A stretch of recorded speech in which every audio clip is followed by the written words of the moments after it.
Voilà, bonjour à tous et à toutes et bienvenue donc à cette conférence de presse hebdomadaire de la MINUSCA diffusée en direct sur Guéret FM.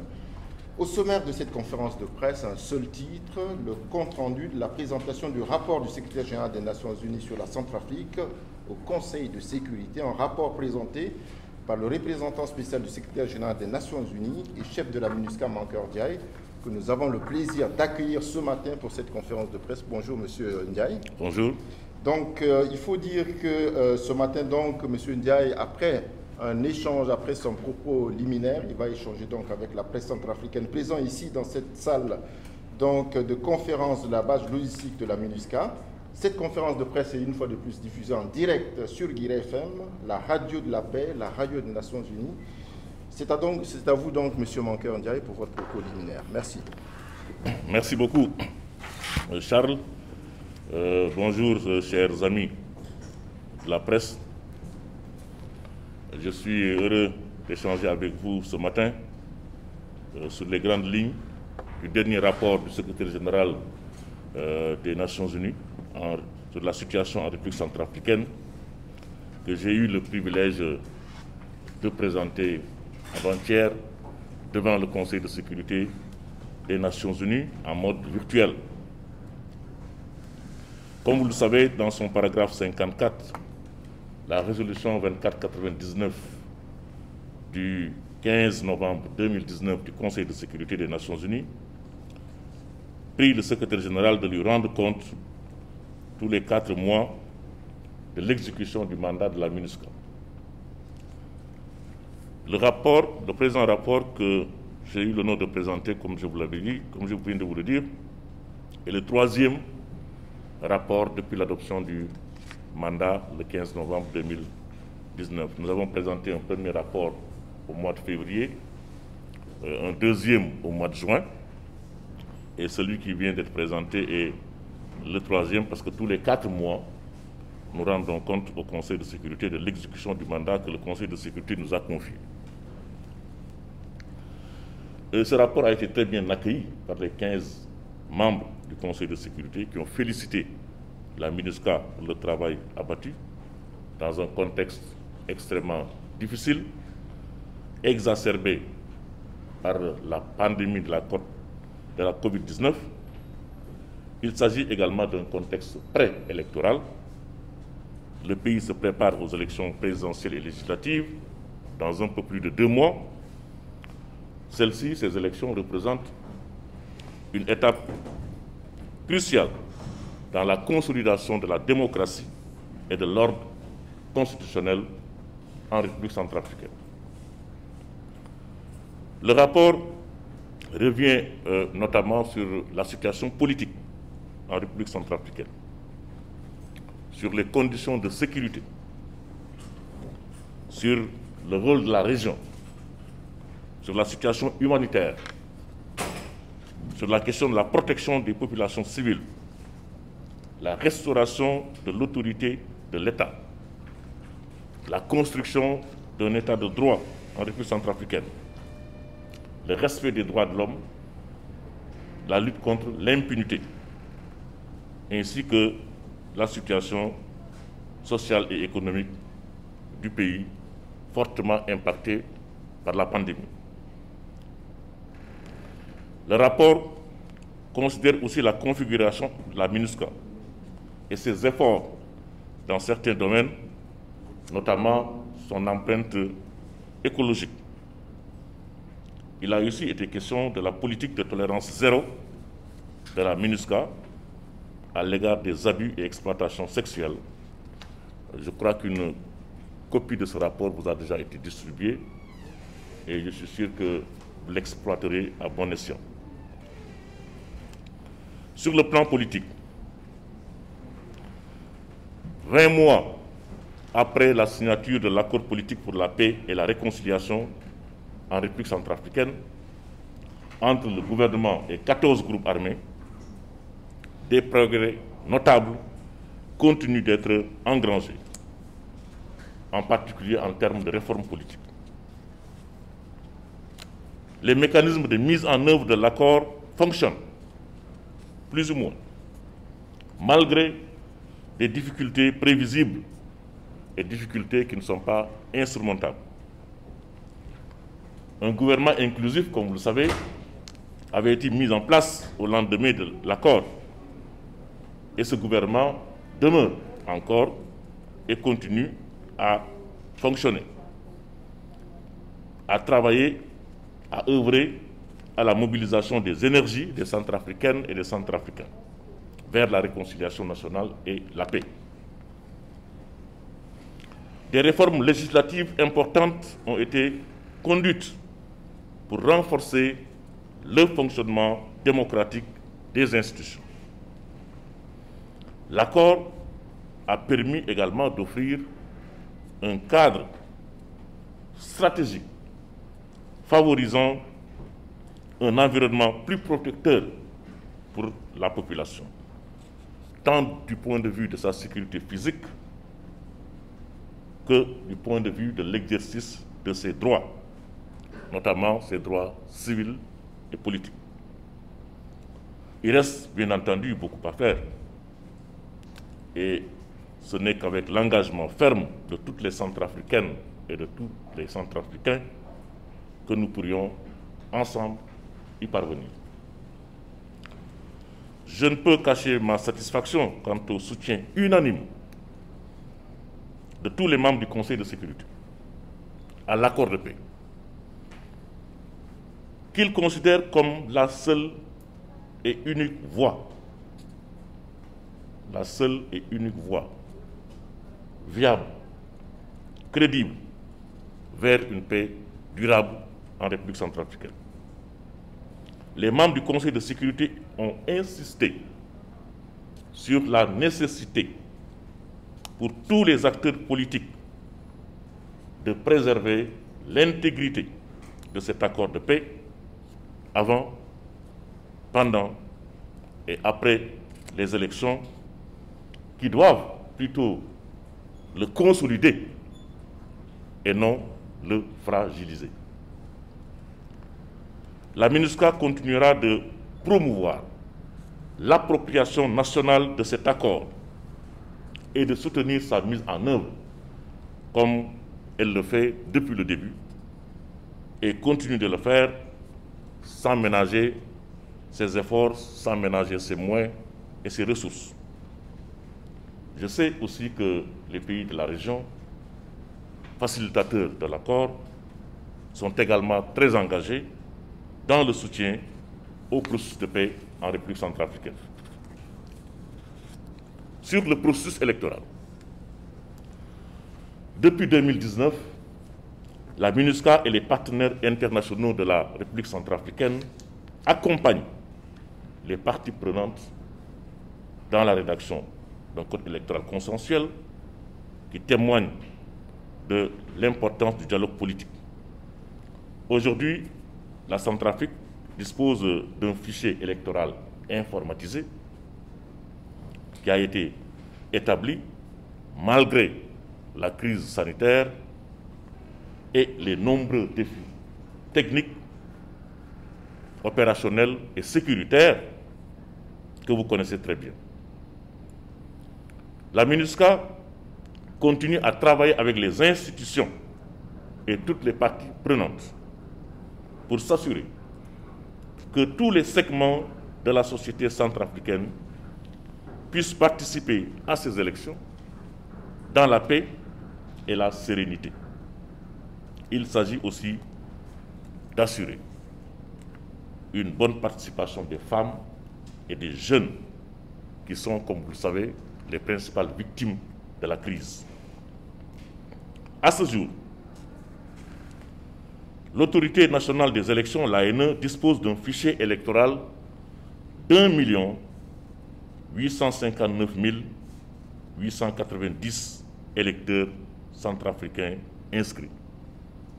1 859 890 selon les statistiques de l'ANE d'électeurs centrafricains inscrits, répartis entre les 16 préfectures du pays et dans la diaspora, dans 13 pays dans le monde. je me réjouis que le taux de participation des femmes atteigne 46,5% de cet électorat. Il faut absolument saluer l'intérêt que les femmes ont porté au processus électoral. Nous avons contribué à faire beaucoup de plaidoyer avec notre section genre de la MINUSCA, avec les organisations de femmes centrafricaines, les femmes leaders et d'autres femmes de la société civile. Nous avons mené beaucoup de campagnes de plaidoyer qui a contribué justement à obtenir ce taux extrêmement important. Il s'agit d'un signal fort d'inclusivité, davantage renforcé par les manifestations d'intérêt aussi. Vous avez 3 candidates déclarées à l'élection présidentielle sur les 16 candidats, jusque-là connus. Ensuite, nous allons continuer notre plaidoyer pour l'application de la loi sur la parité pour les élections législatives. Le plan intégré de sécurisation des élections a déjà prévu des dispositions spécifiques pour accompagner la participation des femmes, surtout dans les zones difficiles d'accès. Avec la publication de la liste électorale le 14 octobre et la convocation du corps électoral prévue le 28 octobre prochain, la Centrafrique poursuit sa marche inéluctable vers la tenue d'élections dont le succès requiert l'engagement de toutes les parties prenantes dans le respect des institutions, notamment de l'autorité nationale des élections et de la Cour constitutionnelle, qui est, reste et demeure le seul et unique juge des élections.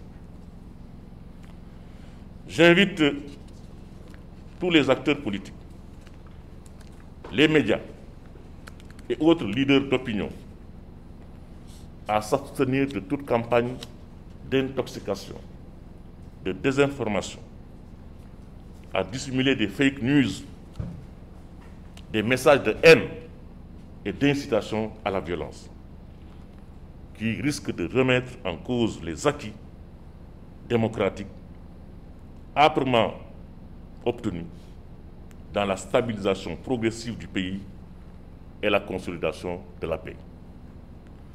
Je tiens à rappeler que de tels agissements sont régulièrement documentés par les Nations Unies. Et les auteurs de tels agissements, la liste de tous les auteurs est transmise régulièrement aux instances judiciaires nationales et au comité de sanctions des Nations Unies, selon les procédures établies à cet effet. À cet égard, de nombreux membres du Conseil se sont d'ailleurs élevés lors de la présentation du rapport lundi dernier contre cette campagne de désinformation menée contre la MINUSCA et son personnel. Les membres du Conseil ont été très fermes sur cette question. De manière concertée et coordonnée avec toute la communauté internationale, la MINUSCA est déterminée à faciliter la tenue des 3 importants scrutins à venir et à contribuer à un environnement propice à ces élections qui doivent être libres, qui doivent être transparentes, qui doivent être démocratiques et qui doivent se dérouler également dans la sérénité et dans la paix. Cette détermination est nourrie par la volonté que j'ai trouvée chez les membres du Conseil de sécurité d'accompagner la République centrafricaine dans ces étapes importantes. C'est la raison pour laquelle j'ai tenu à saluer la clairvoyance du Conseil de sécurité, qui avait bien voulu, en novembre dernier, confier à la MINUSCA un mandat électoral. Et j'ai également sollicité l'extension de ce mandat électoral aux élections locales de 2021 et 2022. Quel était le mandat électoral que le Conseil de sécurité a confié à la MINUSCA? Le Conseil nous a demandé d'aider à préparer et à organiser, aider à préparer et à organiser des élections législatives, présidentielles et locales pacifiques. Ça, c'est le premier aspect du mandat. Ce n'est pas la MINUSCA qui organise les élections. Il y a une autorité nationale des élections. Mais là, le Conseil nous demande d'aider, donc de contribuer, d'aider à préparer et à organiser. Nous avons aidé à préparer. Comment? En apportant un appui technique, un appui matériel, un appui logistique et un appui sécuritaire. C'est très important de le savoir. Nous avons, durant cette période de préparation de la cartographie électorale, parce qu'il y a des phases, il y avait d'abord la cartographie électorale. Il fallait déterminer à travers le pays les centres de vote, les bureaux de vote. Et là, l'ANE a fait ce travail avec notre accompagnement. Ensuite, il y a eu cette période d'enrôlement des électeurs, donc l'enregistrement sur les listes. Nous avons mobilisé une centaine de vols spéciaux par nos avions et nos hélicoptères pour transporter plus de 120 tonnes de matériel à l'intérieur du pays, dans les zones les plus reculées. Nous avons transporté plus de 500 personnes, ce qu'on appelle les agents tablettes, qui devaient aller sur le terrain recueillir les inscriptions des citoyens. Et nous avons assuré la sécurité de ces agents sur le terrain. Ça, c'est l'appui logistique qui est inestimable. Nous avons également déployé un plan de sécurisation sur tout le territoire national et qui également continue à s'appliquer, et je reviendrai sur la sécurité. Sur le plan sécuritaire, vous le savez, un accord de paix, ce n'est pas encore la paix. Mais un accord de paix ouvre la voie vers la paix, crée les conditions pour qu'on marche résolument vers la paix. Et le chemin de la paix est un chemin qui est sinueux, qui est long, qui est difficile.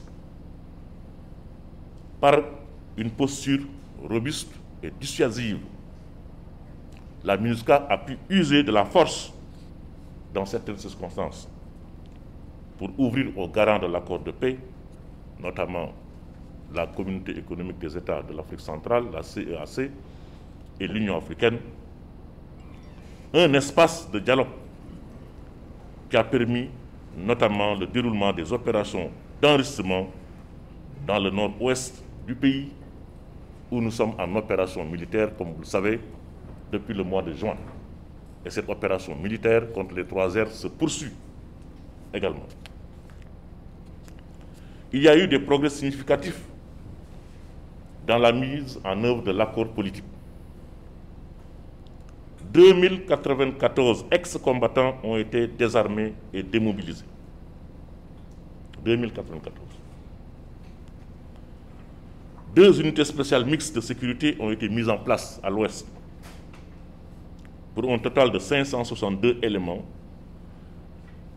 et les forces nationales de défense et de sécurité sont progressivement déployées dans le pays, dans des zones où ces forces de défense et de sécurité étaient absentes parfois depuis 4 ans ou 5 ans. Aujourd'hui, dans certaines régions, vous trouverez des gendarmes et des policiers, vous trouverez des FACA, alors que ces gendarmes et ces policiers et ces FACA étaient absents dans ces zones depuis plus de 4 ou 5 ans. Ce qui contribue à la sécurité des populations, ce qui contribue à rassurer également les populations de ces zones qui étaient soumises aux affres des groupes armés. Ces développements sont réconfortants en ce qu'ils constituent les premières étapes vers la dissolution des groupes armés conformément aux exigences de l'accord de paix. Il nous faudra donc en accélérer le rythme pour mieux en optimiser l'impact positif sur la paix et la stabilité. Malgré la situation sécuritaire encore fragile dans certaines régions, des résultats encourageants ont été obtenus, notamment par les opérations militaires que nous avons lancées. Les défis restent immenses, mais ne sont pas insurmontables. Ce n'est qu'avec l'engagement de tous que nous pourrons y faire face. Avec le Premier ministre, le 2 octobre dernier, et avec la présidente de l'ANE, j'ai signé le plan intégré de sécurisation des élections. Plan qui permet ainsi aux forces de défense et de sécurité centrafricaines et à la MINUSCA de se doter d'une démarche harmonisée de sécurisation de tout le processus électoral et sur toute l'étendue du territoire centrafricain. C'est important, la question de la sécurité qui est toujours soulevée naturellement par les acteurs politiques, les candidats, qui sont inquiets, considérant que le pays n'est pas sûr, que c'est risqué d'aller faire une campagne électorale dans certaines régions, où parfois ils peuvent être interdits d'accès par tel ou tel groupe armé. Je voudrais rassurer les acteurs politiques, ceux qui seront candidats demain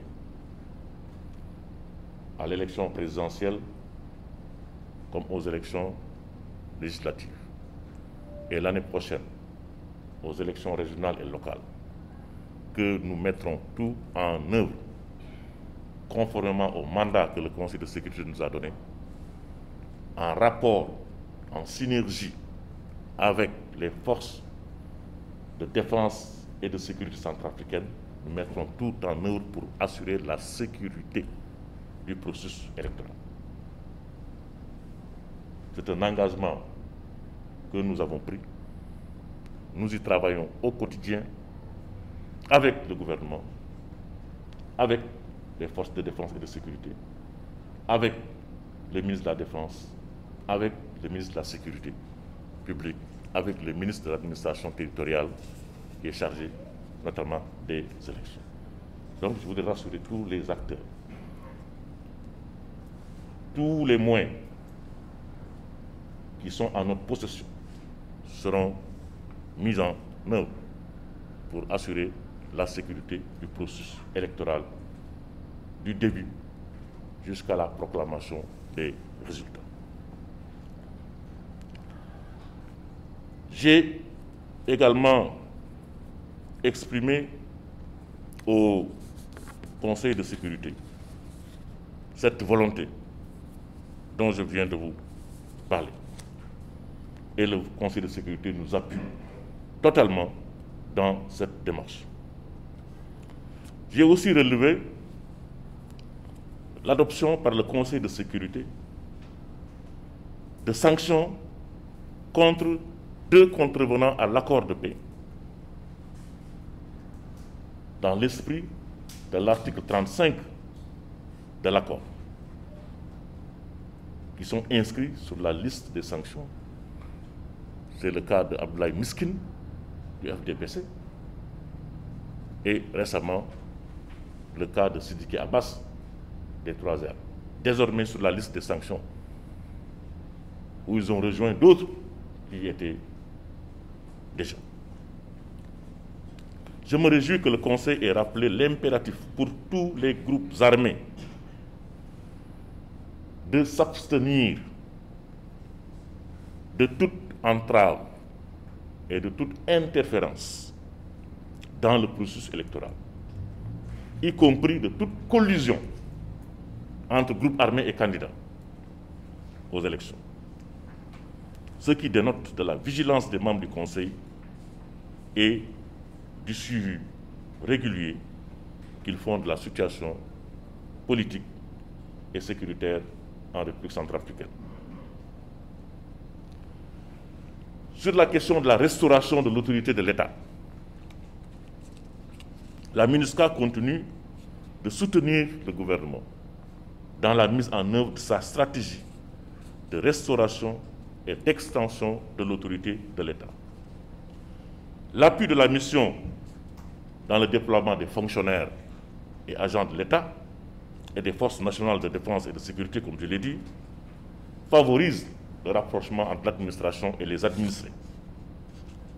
Aussi, il permet de drainer les sillons de l'unité nationale et de raviver graduellement cette volonté de vie commune pour contribuer à davantage raffermir l'unité nationale et la cohésion nationale. J'ai exprimé au Conseil de sécurité notre appréciation positive de l'installation de la nouvelle mission de Conseil de l'Union européenne en RCA pour soutenir la réforme du secteur de la sécurité. Cette mission renforcera également le travail de la MINUSCA dans ce domaine et celui des partenaires bilatéraux de la République centrafricaine comme les États-Unis, la Fédération de Russie, la France et la Chine. C'est le lieu aussi d'encourager le gouvernement centrafricain et tous les partenaires qui soutiennent la réforme du secteur de la sécurité à investir davantage et harmonieusement dans le contrôle démocratique et la gouvernance des forces nationales de défense et de sécurité. Concernant la lutte contre l'impunité, il ne fait aucun doute que nous devons continuer à soutenir la lutte contre l'impunité pour la réforme de la justice, le déploiement de la chaîne pénale des magistrats, des procureurs à l'intérieur du pays, le renforcement des services judiciaires, y compris la justice militaire que nous soutenons, et la démilitarisation des prisons. Un travail important est en train d'être fait. Beaucoup de gardes pénitentiaires sont en train d'être formés. À ce titre, il nous incombe de continuer à apporter un soutien technique et financier à la Cour pénale spéciale. Vous savez que la MINUSCA est le principal bailleur de la Cour pénale spéciale. Principal bailleur. Depuis sa création. La volonté du gouvernement de promouvoir la justice transitionnelle passe aussi par l'opérationnalisation de la commission Vérité, Justice, Réparation et Réconciliation, qui joue un rôle critique dans la réconciliation nationale, en ce qu'elle concrétise l'aspiration légitime des victimes à la justice, à la vérité et à la réparation. Dans notre action d'appui à la justice, nous mettons les victimes au cœur du processus. Parce que les victimes du conflit ne doivent jamais être oubliées. Ceux qui ont commis des crimes doivent répondre devant la justice. Ça peut parfois prendre du temps, mais la justice arrivera, un jour ou l'autre. Et donc la question des victimes est une question centrale dans l'appui que nous donnons aux institutions judiciaires, aux juridictions ordinaires, comme à la Cour pénale spéciale. La question humanitaire, ou la crise humanitaire dans le pays. Il ne faudrait pas que les questions politiques électorales nous fassent oublier la situation aussi socio-économique et la crise humanitaire dans le pays. Et surtout, l'impact négatif de la pandémie de la Covid-19 qui a exacerbé les vulnérabilités socio-économiques du pays. Il s'agit de continuer de prendre en compte les besoins urgents des populations est d'apporter le soutien nécessaire aux partenaires humanitaires qui fournissent une assistance vitale à plus d'1,3 million individus chaque mois.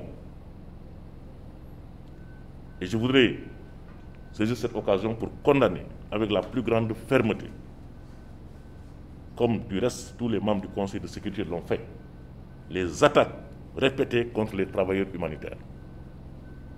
Ces attaques sont d'autant plus inacceptables qu'elles ont eu pour effet d'aggraver la situation des populations qui sont dans le besoin. Nous continuons à lutter contre ces attaques contre les humanitaires qui sont là pour aider les populations parfois au risque de leur vie. Au vu de l'augmentation de ces attaques, la MINUSCA continuera de prendre toutes les mesures utiles afin de protéger non seulement les populations civiles, mais aussi les infrastructures civiles et les travailleurs humanitaires. Ceci est essentiel pour favoriser la création de conditions favorables à un accès sans entrave à l'assistance humanitaire, y compris dans les zones les plus reculées du pays. J'en appelle encore une fois à la générosité des bailleurs de fonds pour continuer à financer le plan de réponse humanitaire 2020. Il faut également que les acteurs au développement puissent œuvrer en RCA librement. Je salue au passage le travail d'alignement du plan national de relèvement et de consolidation de la paix, le RCPCA, sur les priorités de l'accord politique, ce qui démontre également ce nexus paix, sécurité, développement. Pour conclure, chers amis de la presse, j'ai tenu à mettre en exergue devant le Conseil de sécurité des Nations Unies l'apport fécond du jeu des institutions démocratiques du pays et l'importance du dialogue politique dans un environnement propice à la tenue d'élections présidentielles législatives crédibles et dans le respect des délais constitutionnels. Les efforts consentis par le gouvernement dans la mise en œuvre de l'accord ont également au cœur des délibérations du Conseil. J'ai salué aussi la contribution des partenaires techniques et financiers de la République centrafricaine,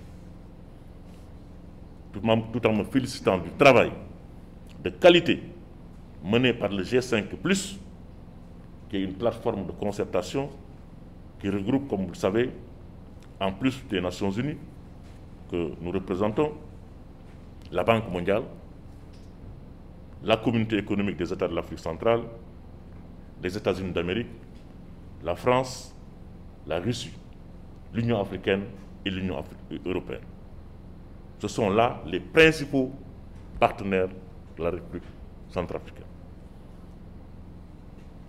J'ai enfin évoqué le soutien de la région qui a démontré son efficacité et sa complémentarité avec la MINUSCA dans la contribution continue à la stabilisation du pays. Le rôle de la région est essentiel et fondamental. Sans l'implication des pays de la région, il sera extrêmement difficile de résoudre la crise centrafricaine. Et nous travaillons avec tous les pays de la région. Comme vous le savez, le secrétaire général des Nations Unies a un représentant spécial qui s'occupe de la région de l'Afrique centrale, qui est basé à Libreville. Moi, je m'occupe uniquement de la Centrafrique, mais lui, il s'occupe de toute la région et nous faisons beaucoup pour que les pays de la région s'impliquent dans le règlement de la crise. Même si ces pays aussi sont confrontés à des difficultés, au plan intérieur, naturellement. Si vous prenez le Soudan, qui est un pays voisin, qui joue également un rôle important, parce que vous connaissez la porosité des frontières entre le Soudan et la République centrafricaine. Parfois, c'est les mêmes populations qui sont de part et d'autre de la frontière qui viennent. Parfois, c'est les mêmes ethnies. Donc le rôle du Soudan est extrêmement important. Vous prenez le Sud-Soudan, c'est la même chose. Porosité des frontières, des va-et-vient entre les populations, de part et d'autre, vers Obo, vers la zone de Bambouti. Vous prenez le Tchad aussi, le rôle du Tchad est essentiel. Vous prenez le Congo, vous prenez la RDC. Vous avez des réfugiés centrafricains en RDC, comme des réfugiés de la RDC en Centrafrique. Vous prenez le Cameroun. Donc, vous voyez un peu, tous ces pays sont importants pour votre pays. Le Cameroun, l'essentiel des approvisionnements du pays vient du Cameroun. Donc c'est extrêmement important que l'interaction entre la RCA et ses voisins se continue. Des commissions mixtes se sont déjà tenues entre la République centrafricaine et le Cameroun, entre la République centrafricaine et le Congo, entre la République centrafricaine et le Tchad. Et le gouvernement travaille également pour la tenue prochaine de commissions mixtes avec la République démocratique du Congo et avec le Soudan. Chers amis, je terminerai par vous annoncer la visite du 27 au 30 octobre du commissaire à la paix et à la sécurité de l'Union africaine, Ismaël Chergui, du président de la commission de la CEAC, l'ambassadeur Gilberto Verissimo, et du secrétaire général adjoint des Nations Unies chargé des opérations de paix, Jean-Pierre Lacron. Cette visite contribuera, j'en suis sûr, à davantage sensibiliser tous les acteurs politiques et sociaux sur la nécessité de travailler ensemble pour la création d'un environnement de paix et de sérénité, propice au bon déroulement des élections présidentielles et législatives, dont le premier tour est prévu le 27 décembre 2020. Voilà, mesdames et messieurs les journalistes, les propos liminaires que je voulais partager avec vous, et je reste à votre disposition pour toute question ou toute demande de clarification. Je vous remercie.